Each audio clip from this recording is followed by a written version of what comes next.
Muito bom. Quem trouxe a Bíblia, pega agora, por favor. Abra comigo no primeiro livro do profeta Samuel, capítulo 17. Versículo de número 38. Primeiro livro do profeta Samuel, capítulo 17, versículo 38. 17 o versículo, 17 o capítulo, 38 o versículo.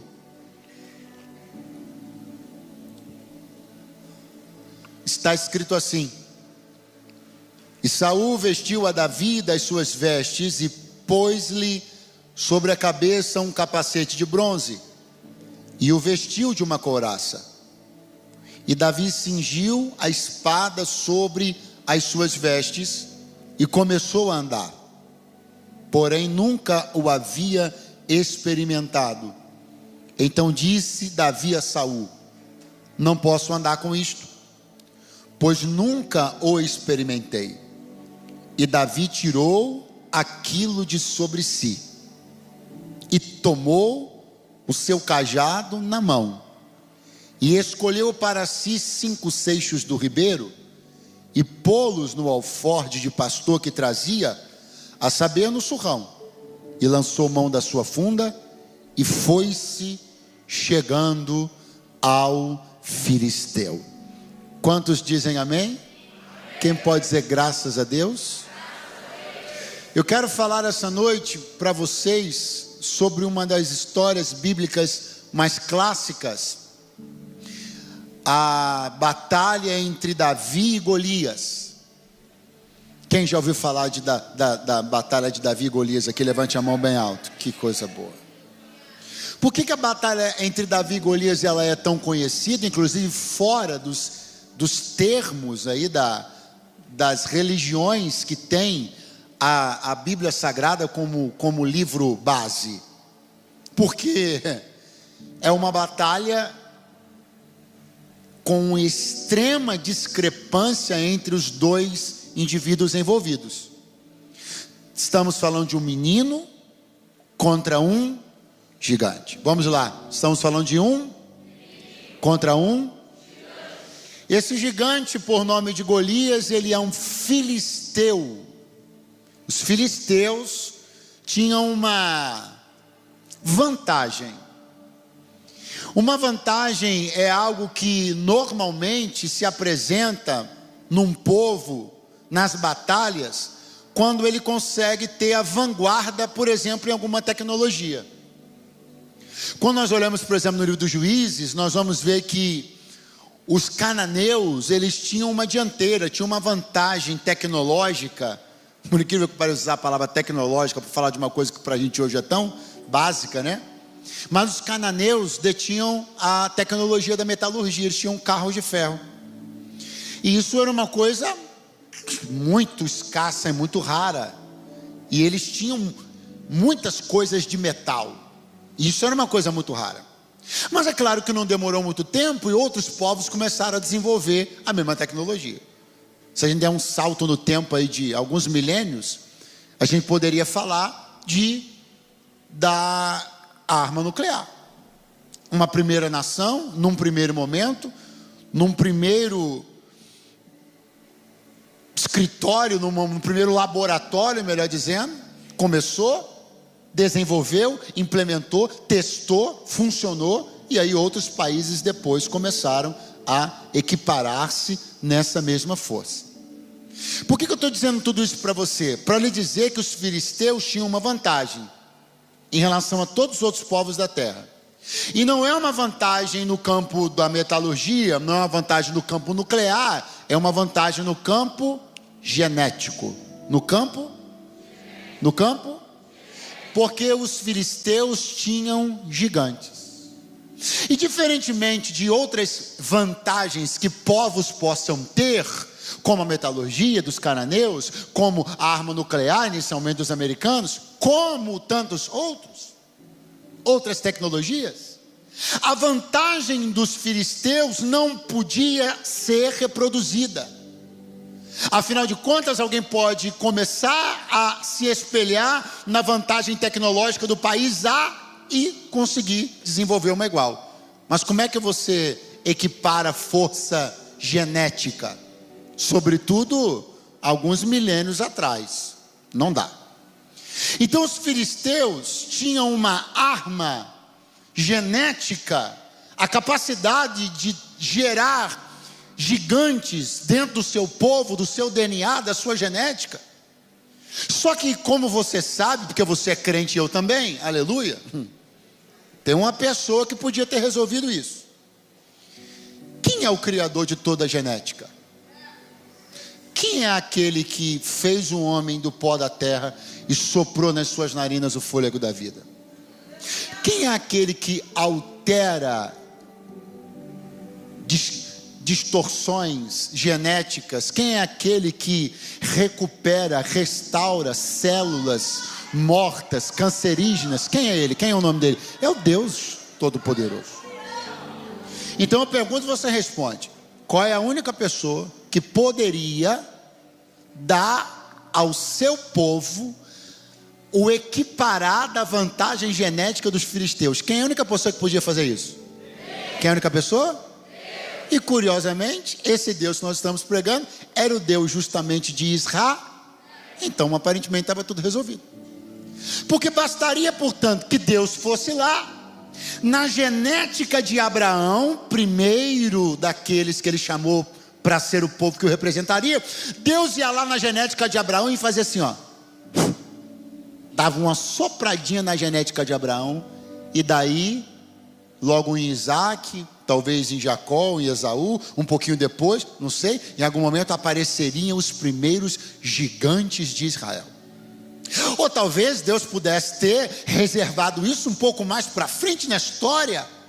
Poderia inclusive ter ido lá na casa de Jessé, quando Deus olhou os filisteus e os seus gigantes, no seu olhar, na linha do tempo de alguns anos à frente, Deus poderia ter visto os gigantes que iriam se levantar anos depois. Aí Deus poderia ter ido lá na casa de um camarada chamado Jessé, ter dado uma sopradinha na genética dele assim, ó, e ele tivesse tido um filho grandão. Não, mas Deus não fez nenhuma coisa, nem outra, nem nada parecida. Deus não gerou intervenção nenhuma na genética do seu povo. Deus nunca quis dar a Israel uma condição equiparada aos seus adversários. Deus nunca teve o menor interesse de que em Israel também tivessem gigantes. Porque se Deus tivesse gerado uma intervenção na genética do seu povo, para que de Israel também pudessem vir gigantes, então seria essa uma batalha entre um gigante e outro, e nós não teríamos falado sobre ela hoje. Nós não estaríamos pregando sobre ela hoje. Eu não estaria pregando sobre ela hoje. Porque batalhas onde as forças se equiparam não são contadas. As batalhas que são contadas é onde existe desvantagem absurda e absoluta.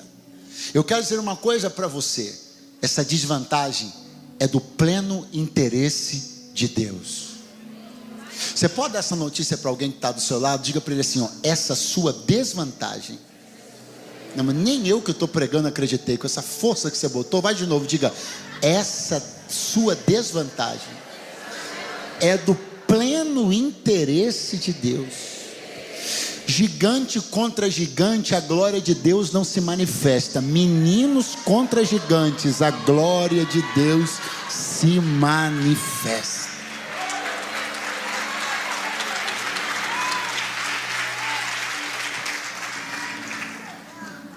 Eu estou falando para algum empresário, para algum empreendedor que recentemente ouviu alguém falar de Ageu 2:9, meu é o ouro, minha é a prata, diz o Senhor. Aí você está parado diante da planilha pensando, se ele tem tudo, por que não me dá tudo logo?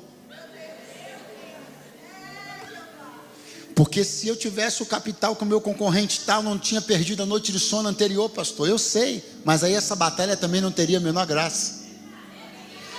Essa sua batalha só vai ser contada para os seus filhos e netos, porque ela não é um duelo entre gigantes, ela é um duelo entre um menino e um gigante. Aleluia! Ou se alguém puder levantar as mãos o mais alto possível, Deus me trouxe com uma palavra na boca essa noite, Lagoinha, e essa palavra é: eu encontrei lugar para a operação do meu milagre nessa tua desvantagem. É nessa tua desvantagem que Deus encontrou lugar para a operação de um milagre. Senão não seria milagre, seria só um gigante guerreando contra outro gigante. Deus não alterou a genética de Abraão. Deus não alterou a genética de Jessé. Deus não alterou a genética de Davi. Deus nunca alterou a genética de ninguém. Deixa os gigantes sendo gigantes, e deixa os meus meninos vencerem no poder do meu nome.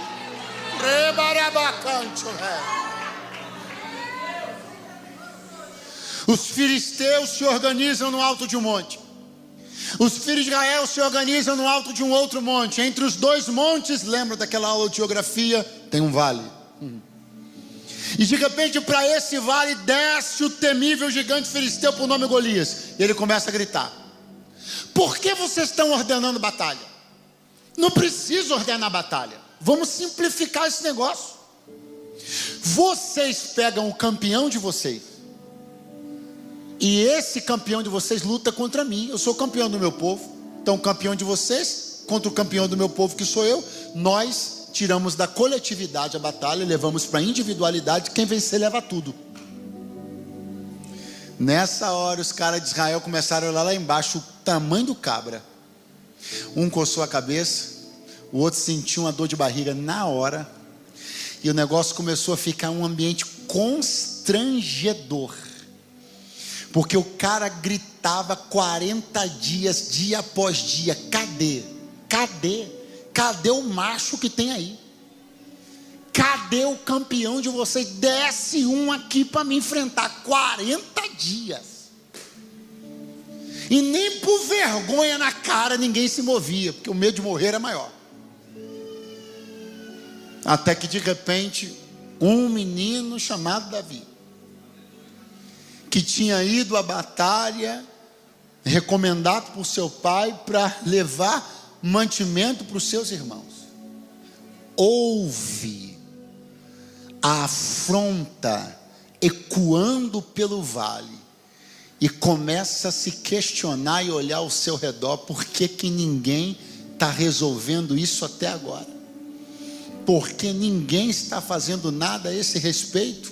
E ele chega diante de Saul. Ele não vai ter dificuldades para chegar diante de Saul, porque ele era conhecido do rei. Não é o primeiro encontro entre os dois, ao contrário do que alguém pensa. Muito pelo contrário, eles já eram conhecidos há algum tempo. Você vai observar que a Bíblia diz para nós, no verso de número 15 do capítulo 17: Davi, porém, ia e voltava de Saul para apacentar as ovelhas de seu pai em Belém. Então, quando acontece a guerra com os filisteus e o lance lá com o Golias, Davi era uma pessoa, um menino que já vinha prestando um serviço para o reino, para o palácio, propriamente para Saul. A Bíblia diz que espíritos maus estavam se apoderando de Saul. Esses espíritos sacudiam ele, transtornavam, perturbavam ele, e começou-se a buscar no reino alguém que fosse capaz, que fosse hábil com a música, porque a música tocada por alguém hábil e ungido fazia com que a perturbação espiritual de Saul arrefecesse, os espíritos maus saíssem dele. Então, nesse contexto, diz a Bíblia que Davi ia e voltava. Repete comigo: ia e voltava. Ia e voltava de Saul. O que a Bíblia está dizendo aqui? Presta atenção, que a vida de Davi se tornou um pêndulo. Num dado momento da vida de Davi, uma janela na vida de Davi, a vida dele foi um pêndulo. E ela pendulava entre o palácio de Saul e a casa do seu pai. O palácio de Saul e a casa de seu pai. Porque ele tinha funções importantes nesses dois ambientes e ele era importante para os dois ambientes. Nenhum dos dois ambientes funcionava sem ele. Então ele precisava se desdobrar. Pastor, por que ele não ficava só atendendo o pai dele, cuidando das coisas da família dele? Porque se ele fica só com as ovelhas do pai, Saul continua endemoniado. Pastor, então pelo amor de Deus, por que ele não fica só cuidando de Saul para o demônio sair? Porque senão as ovelhas não tinham quem cuidasse.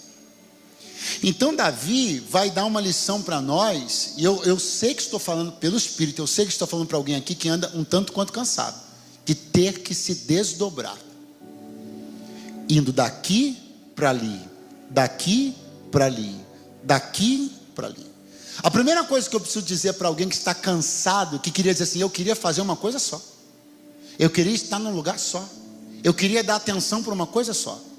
Primeira coisa que eu quero te apresentar, um ponto de vista. Eu sei que você está cansado, eu sei que isso está tirando, está esgotando a tua energia, eu sei, mas eu quero te apresentar um ponto de vista. Se você ainda tem que estar lá e aqui, é porque você ainda é importante para os dois lados. E se você é importante para os dois lados, a ponto de que em nenhum dos dois lados você pode ficar ausente, isso significa que você é bom pra caramba. Tira essa ótica de uma coisa pesada e ruim e começa a entender que você está sendo indispensável em mais de um lugar, para mais de uma tarefa. Enquanto não tiver quem cuide das ovelhas, você cuida delas também. Enquanto não tiver um músico melhor, você toca também. E você fica de lá para cá. Pastor, mas eu não aguento. Vai aguentar sim, porque Deus vai dar a você hoje graça, saúde e vigor para estar em 2, 3, 4 lugares. Onde você for, impreterível, necessário, você estará, e a unção de Deus estará junto com você. E sabe uma coisa que eu tenho certeza sobre Davi, conhecendo-o pelo que as páginas da Bíblia me falam? Davi não se dividia entre as duas tarefas, porque quem tem competência, quem é bom, quem tem habilidade, quem tem chamado, não se divide entre duas tarefas. Ele está inteiro nas duas.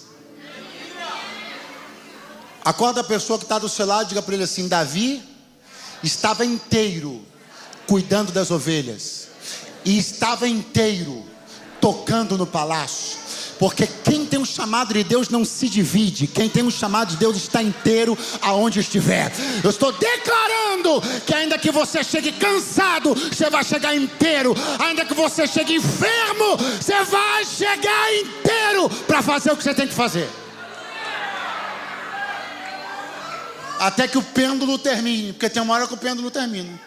Davi não ficou a vida inteira assim. Teve uma hora que ele entrou no palácio para nunca mais sair. Pastor, e as ovelhas? Deus levantou alguém para cuidar.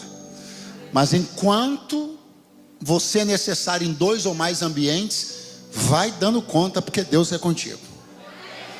Mas eu já quero começar a encerrar, porque aí o nosso irmão Davi olha para Saul e diz assim: pode ficar tranquilo, geral.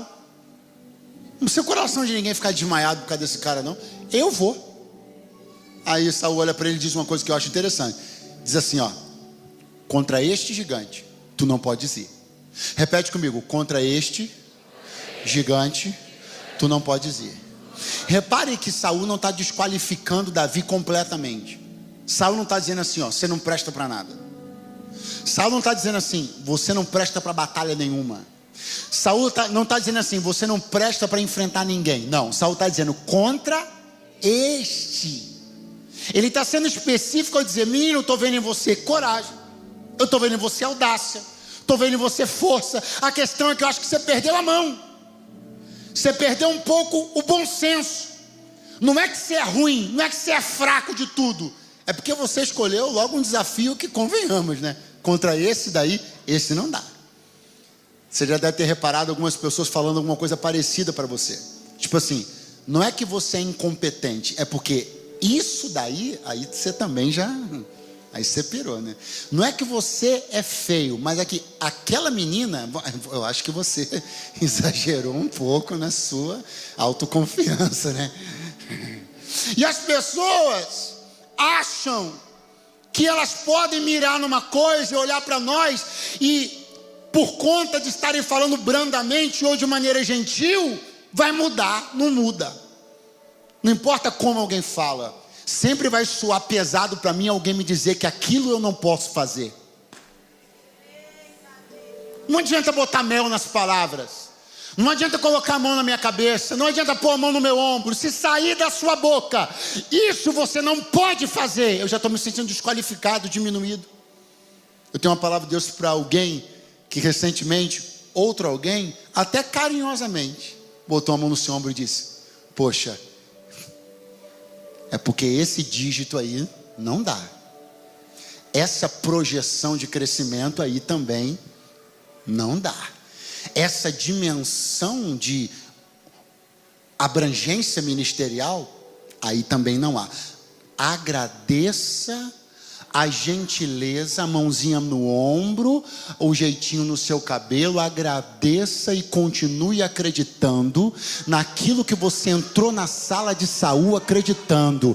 Pega a mão de alguém que está do seu lado e diga assim, ó: quando Davi, horrível, vai de novo, quando Davi entrou na sala de Saul, ele acreditava que poderia vencer o gigante, e saiu de lá acreditando que poderia vencer. Não tem reunião que vai tirar da tua cabeça que você pode vencer esse gigante. Não tem.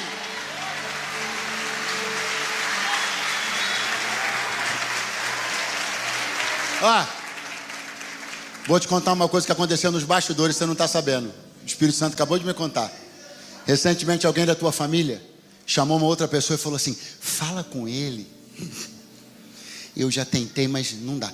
Mas se você falar, ele vai te ouvir. Fala com ele que, cara, ele está botando a régua muito alto, vai se machucar, vai se entristecer, vai se decepcionar. As pessoas andam confabulando assim pelas suas costas para ver quem é que vai ter coragem para te dizer que você pirou. Mas Deus me trouxe aqui para dizer: manda logo no grupo da família para todo mundo saber. Faz um disparo logo único, diz assim: oh, não adianta dizer que contra esse gigante eu não posso. Eu entrei decidido e saí de Alphaville mais decidido ainda do culto. Ouça, quem pode levantar as mãos e liberar um grito de aleluia, faça isso agora.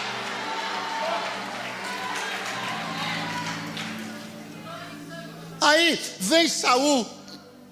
Depois que Davi apresenta um breve currículo, Davi diz: olha, vinha leão, vinha urso, pegava ovelhas do rebanho do papai, e eu ia lá atrás, matava, feria, pegava na barba do leão, me embolava com ele e tirava da boca do leão.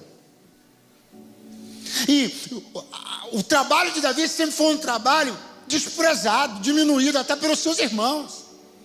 Quando Davi chegou nesse contexto aqui, lá no campo de batalha, os irmãos falaram para ele: e aí, cara, onde é que você deixou aquelas poucas ovelhas? Com quem você deixou?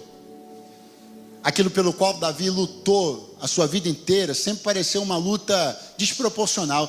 Davi parecia botar muita força por muito pouco, parecia se expor e se arriscar muito por coisas que valiam pouco. Eram poucas ovelhas. Diga comigo: poucas ovelhas. Você pode fazer melhor, diga: poucas ovelhas. Só que existe uma explicação bíblica. Quando o salmista, no Salmo 88, se não me falha a memória, está falando a respeito da eleição de Davi, do chamado de Deus para Davi, o salmista diz assim: detrás das ovelhas pejadas o chamaste. O que são ovelhas pejadas? Alguém sabe? Grávidas. Sabe o que o salmista revelou? Que Deus chamou Davi de trás de poucas ovelhas, verdade, mas elas estavam? Então, quando você olhava Davi brigando por uma ovelha, você dizia assim: cara, isso é muito pouco para tanta luta. Só que ele sabia que ela estava.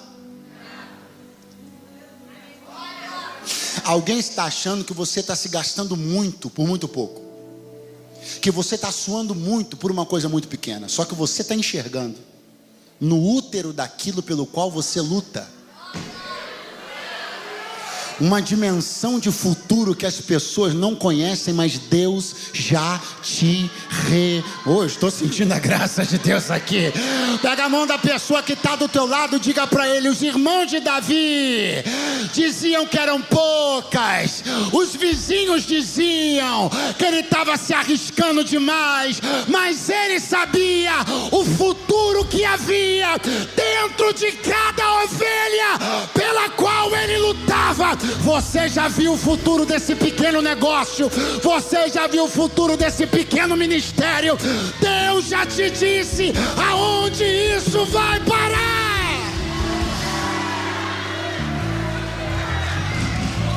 É por isso que Deus me trouxe hoje aqui para dizer: continue lutando.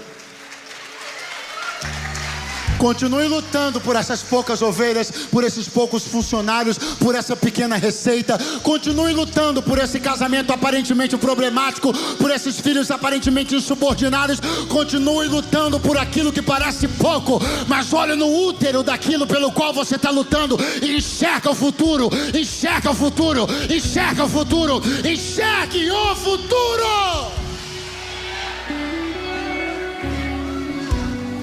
Davi enxergava o futuro no ventre de cada uma das ovelhas pelas quais ele lutava. Saul olhou para ele e disse assim: então vai, que Deus seja contigo. Acho que Davi foi virar as costas e disse assim: peraí, já que você vai, deixa eu fazer um mínimo. Na cabeça de Saul eu penso assim: pelo menos para ver se o corpo não dilacera, não despedaça. Deixa eu tentar pelo menos proteger alguma coisa, pelo menos para sair bonito na foto. Uma armadura, botou. Couraça, botou. Capacete, botou. Davi pegou a espada, cingiu. A armadura de Saul agora está em Davi.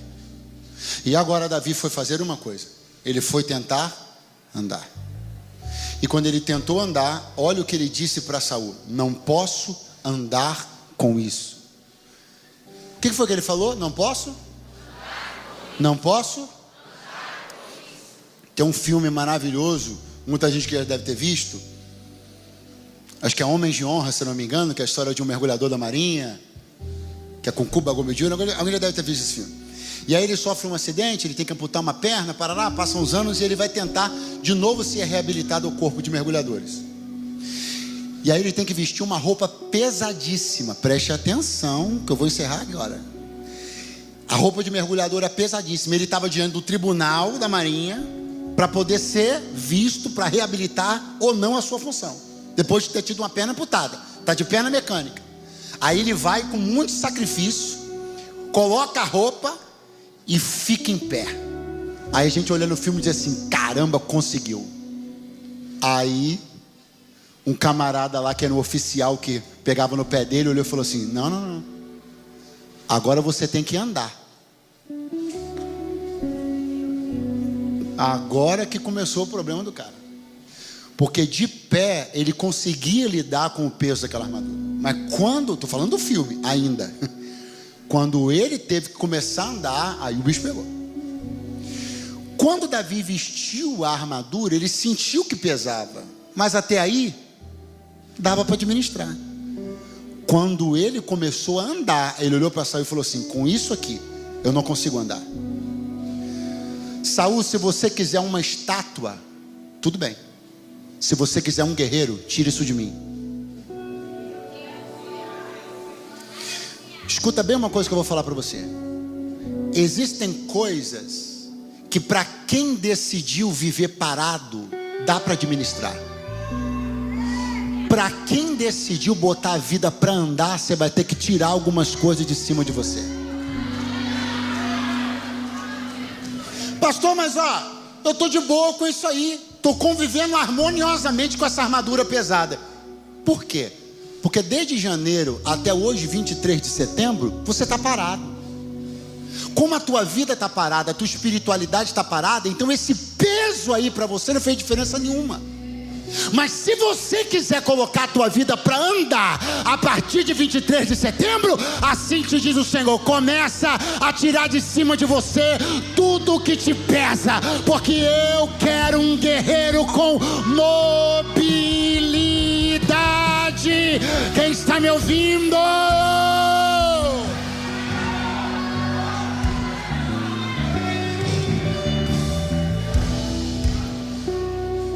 Pastor Eduardo, mas olha, fala para você, dá.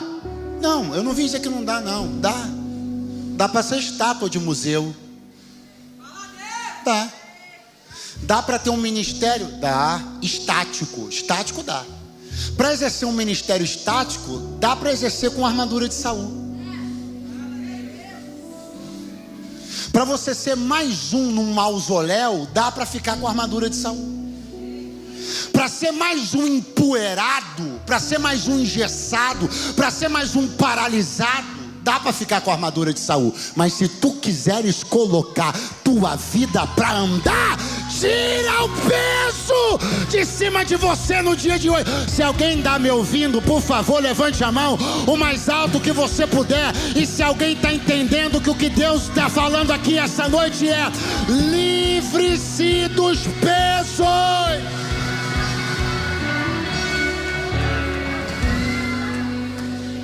Segura a mão do teu vizinho, você vai ficar de pé em 30 segundos. Calma, 30 segundos. Mas segura a mão dele agora, acorda ele e diga assim: se for para ser estátua, horrível, vai de novo. Se for para ser estátua, pode ficar com a armadura de Saul.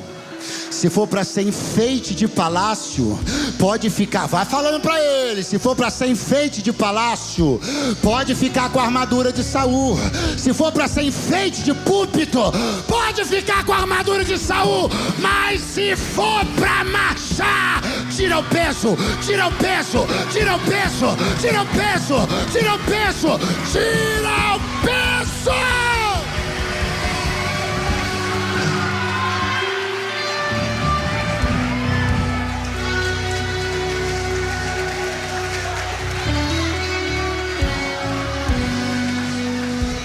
Pastor Eduardo, você está desinformado. Fulano tá de boa com a armadura de Saul. Ah, então agora aquele mausoléu humano virou o seu espelho de vida? Pastor Eduardo, o cara tá lá de boa com a armadura de Saul. Ela não está pegando nada para ele. Ela não está pegando nada para ele. Ele também não vai em lugar nenhum, não resolve nada, não se move, não vence batalha. O nome do Senhor não é glorificado na vida dele. É uma estátua. Aí você escolhe em que tipo de exemplo você quer se mirar. Em gente que tem a coragem de tirar os pesos de sobre si e começar a se mover em Deus, ou a gente preguiçosa e covarde que não se livra dos pesos e decidiu virar uma estátua no palácio de Saul. Pastor, vamos lá, na prática. E agora? E agora? Faz o que Davi fez. Porque eu não li na Bíblia que Davi pegou a armadura e colocou nele. Não, eu não li na Bíblia isso. Eu li na Bíblia que Saul colocou em Davi. Então vamos lá. Davi colocou a armadura sobre si, ou foi Saul que colocou? Então vamos lá, tem coisas que estão te pesando. Não foi você que colocou sobre si, foi alguém que colocou. Alguém foi lá, botou a armadura, você aceitou. Alguém foi lá, gerou um peso no teu coração, você colou e ficou com aquilo. Disse algumas palavras, pesou você, foi feito por um terceiro. Beleza. Mas veja o que aconteceu depois. Abre aspas. Então Davi tirou aquilo de sobre si. Quem colocou nele? Mas ele não esperou a pessoa que colocou tirar. Ele mesmo.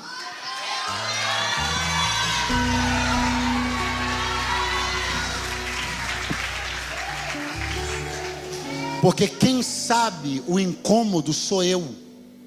Quem sabe o atraso de vida que a armadura de Saul gerou em mim, sou eu. Quem sabe onde a minha vida já poderia estar e não está, sou eu. Quem sabe o que Deus tem para mim, sou eu. Eu não vou ficar esperando de rei oprimido a sabedoria e a consciência de tirar. Quem vai arrancar esse peso de sobre si é você mesmo.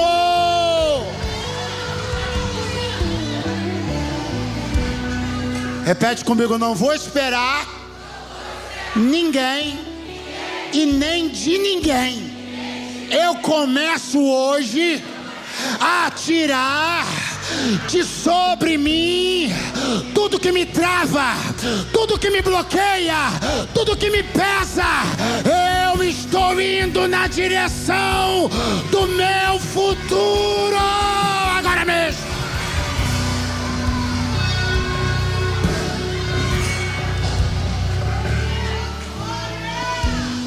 Pastor Eduardo, mas você não entende a minha situação. Eu tenho uma situação particular. Qual? Eu não posso desagradar.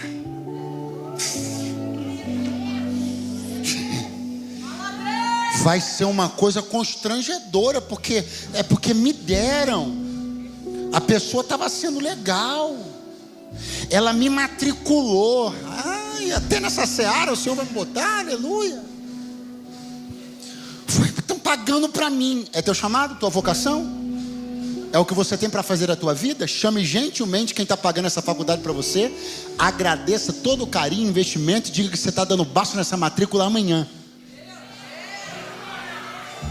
Porque essa sua mania de querer sempre se preocupar mais com os outros do que com a tua leveza, produtividade e saúde está te matando. Não importa se Saul vai ficar chateado, se ele vai se sentir desmerecido, preterido. Eu estou preocupado com o meu futuro. Golias está lá fora, essa armadura está me pesando. Quem ficar bicudo fica, quem não entender não entende, mas eu vou tirar de cima de mim.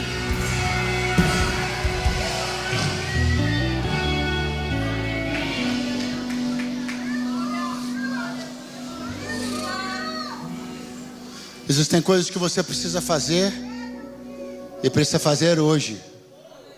Precisa fazer agora. Não vou te falar para pegar telefone agora, para sair correndo e ir em nenhum lugar. Mas você vai tomar uma decisão de fé. Hoje aqui ainda. Hoje aqui ainda você toma uma decisão. Bota a mão sobre a sua cabeça. Ponha uma mão, as duas mãos. Você não vai pegar o telefone, não vai ligar para alguém agora. Não é aquela aliança que você tem que quebrar, aquela coisa que você marcou para amanhã. E é a armadura de Saul. É a armadura de Saul. Aquele encontro amanhã, aquele no fim da tarde, a armadura de Saul. Mas você não vai pegar o telefone agora, não é para você sair correndo no banheiro e ligar para te marcar agora. Mas agora você vai tomar um compromisso diante do Senhor e da igreja. Eu estou consciente do que Deus tem para mim.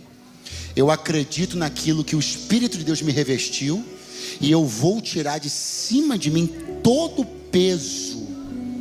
Não importa quem colocou, não importam as boas intenções, ainda que tenha sido bem intencionado. Se está me pesando e me prejudicando, eu vou tirar. Se me chamarem de mal educado, se disserem que eu não tenho protocolos reais, não tem problema. Mais me importa agradar a Deus do que aos homens. Pai, em nome de Jesus, o teu povo está pactuando contigo, na tua presença. Nós não vamos esperar o bom senso de Saul para tirar o capacete. Nós vamos tirar de sobre a nossa cabeça. Não vamos esperar que Saul entenda e tire a couraça. Nós vamos tirar entendendo ele ou não. Porque não vamos mais ser reféns da opinião de ninguém. Vamos fazer o que temos que fazer, nos desvencilhar, nos desequipar do que temos que nos desequipar, porque nós temos um futuro que está nos esperando no campo de batalha, e venceremos no poder do teu nome. Quem pode levantar as mãos agora bem alto? Aleluia.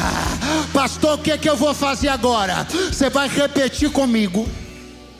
A fala de Davi, quando chegou no campo de batalha, olhando nos olhos de Golias, repete após mim, já usufruindo da leveza de quem já tirou a armadura de Saul. Olha nos olhos agora, fita o teu adversário, imagina ele na tua frente e diga comigo: tu vens a mim. Muito fraco, tu vens a mim. Com espada, com escudo, mas eu vou a ti, em nome do Senhor dos exércitos. Quem já pode celebrar a vitória? Quem já pode celebrar a vitória? Quem já pode celebrar a vitória?